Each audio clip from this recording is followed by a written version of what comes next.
Welcome to the Book of Chronicles.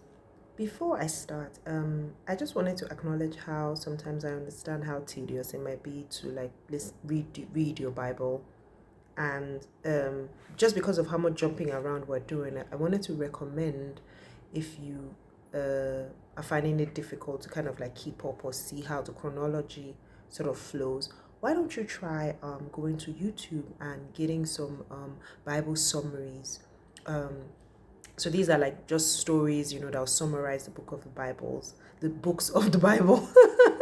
See what I did there? The books of the Bible. So just give you like an overview and, give you some sort of expectation before you start to read it and before we start to share the lessons. There's some really good ones. I think they're called the Bible.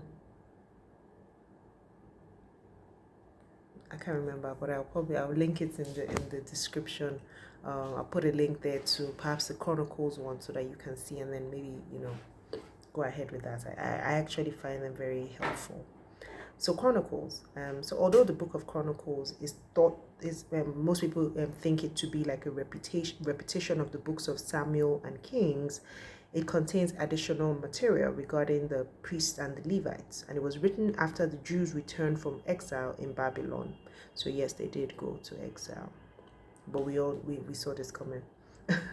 and it was written as a record of history for the Israelites, emphasizing the need for them to live in obedience. So we read a lot of genealogies in these two chapters, and the genealogies provide evidence that God is sovereign over the history of creation. They demonstrated and legitimized people's positions by showing their relationships amongst families.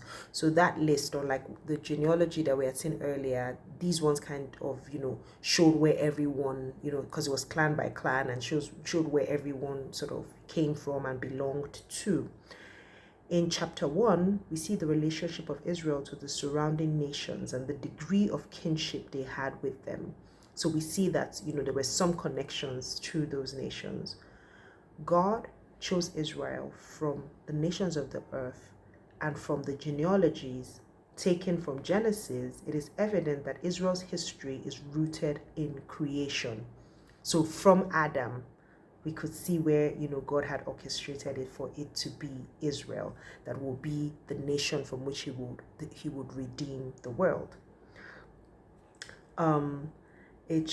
So the history of creation, shown by the ancestry, obviously that goes back to Adam. Israel didn't become a nation by accident, but according to the purposes of God from creation. Here are some interesting facts and, new things that I learned from reading these two chapters of genealogies. 1. Keturah had more children for Abraham, 6 sons to be precise, but he still gave Isaac preeminence and gives Isaac all that he had, in spite of the fact that he had 6 sons after him. 2, the focus was on Israel, starting from Genesis and separating with the flood. 3, Timnah, the daughter of Sire and sister of Lothan. You can find her in 1 Chronicles chapter 1, 38 and 39. So apparently Timnah was the concubine of Eliphaz, Esau's son, but her name was also given, because I'm sure Timnah sounds familiar to you because it's also a place. So her name was actually given to an Edomite district, and we're not sure why. Why was she honored? What was so special about her? That's curious, right? 4, Dan and Zebulon are suspiciously absent from the genealogies. Why? And Dan again. 5, in chapter 2, we see David's position as king over Israel with his lineage traced back to Judah. Here, he's identified as Jesse's 7th son, but in Samuel 16, he was named as the 8th. What happened here? You see why I said, some additional information came in Chronicles that wasn't in Kings or Samuel. And so it's possible that maybe Jesse had another son before him, or, who knows? David had a step sister named Abigail. I remember he married what was his name? Nabal, foolish. Yes, he married his widow Abigail as well. So this Abigail was probably his mother's daughter from an earlier marriage to Nahash. But how fun is that? So I have a sister and a wife called Abigail. Bezalel, if you remember that name, from the genealogy of Caleb, played a significant and instrumental role in building the temple. Remember, one of the two people that God gave the skills to be able to craft all the things from the temple was named Bezalel. Yes, Bezalel.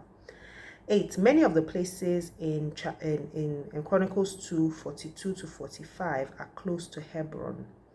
David was the king of Judah in Hebron, or at Hebron for 7 years before becoming the king of all of Israel. And 9, do you remember Achan? Did you remember seeing him, the troublemaker of Israel? Yes, mentioned in the chapters. So this was very interesting for me, even though if you read it in a hurry, all of these things probably go over your head. And in genealogies, it's a bit hard to find God, but here's my hashtag getting to know God lesson. God uses anyone's story, from the mighty ones to the sinners, to those who seem to simply just exist, but they are there for a purpose. And he uses all their stories as part of his plan for redemption. He sees us all, no matter how everyone else sees or doesn't see you. God sees you. Thank you for joining me today.